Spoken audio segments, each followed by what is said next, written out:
السلام علیکم۔ آج ہم 31 جولائی کی تاریخ کا ایک گہرائی سے جائزہ لے رہے ہیں۔ جی، اور ہمارے پاس Wikipedia, on this day, history.com جیسے ذرائع ہیں۔ بالکل، تو ان کی روشنی میں ہم دیکھیں گے کہ اس ایک دن میں کیا کیا اہم واقعات ہوئے، کون سی شخصیات وابستہ ہیں، اور ان واقعات کے پیچھے چھپے مطلب اور روابط کیا ہے، صرف فہرست نہیں بنانی۔ صحیح۔ تو شروع کرتے ہیں 1658 سے۔ اورنگزیب عالمگیر نے اسی دن ہندوستان کے شہنشاہ ہونے کا اعلان کیا۔ جی ہاں، اور یہ مغلیہ سلطنت کے لیے ایک اہم موڑ تھا۔ ذرائع بتاتے ہیں کہ ان کے دور میں سلطنت سب سے زیادہ پھیلی۔ یہ صرف ایک تاج پوشی نہیں تھی، میرا مطلب ہے یہ تو ایک پورے نئے دور کا آغاز تھا۔ بالکل، اورنگزیب کا تخت نشین ہونا صرف ان کی بادشاہت نہیں بلکہ طاقت کی ایک بڑی تبدیلی تھی، ایک آپ کہہ سکتی ہیں پیچیدہ باب کا آغاز۔ اور اسی تاریخ کو لیکن کافی عرصے بعد 1790 میں ایک بالکل مختلف قسم کی چیز ہوئی۔ اچھا، کیا ہوا تھا؟ امریکہ میں پہلا پیٹنٹ جاری ہوا سموئل ہاپکنز کو۔ اوہو، پہلا پیٹنٹ کس چیز کا تھا وہ؟ وہ پوٹاش بنانے کے ایک نئے طریقے کے لیے تھا۔ پوٹاش اس زمانے میں کھاد، صابن وغیرہ کے لیے کافی اہم تھا۔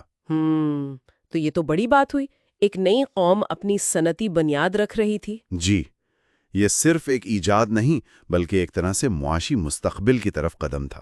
یہ واقعی دلچسپ ہے کہ کیسے ایک ہی تاریخ پر ایک طرف ایک پرانی سلطنت عروج پر ہے، دوسری طرف ایک نئی قوم ایجادات پر توجہ دے رہی ہے۔ بالکل۔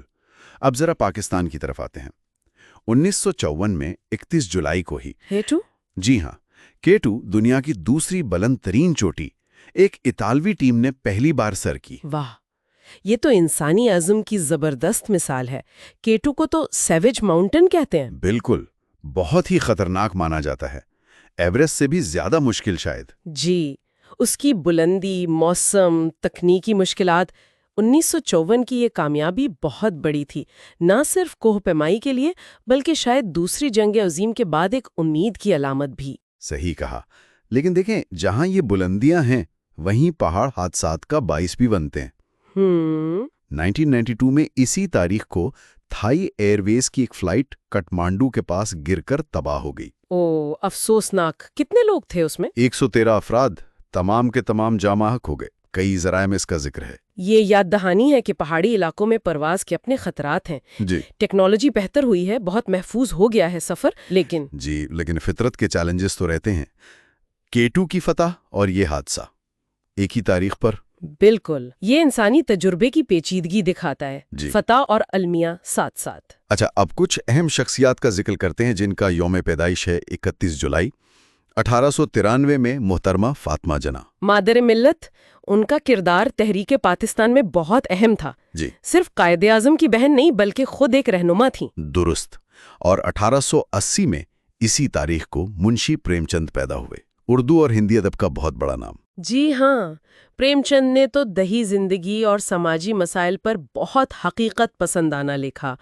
ان کی کہانیاں آج بھی متعلقہ ہیں۔ دونوں نے اپنے اپنے انداز میں عوام کی آواز بلند کی۔ بالکل۔ اور یہ تاریخ کچھ عظیم لوگوں کی وفات کی بھی یاد دلاتی ہے۔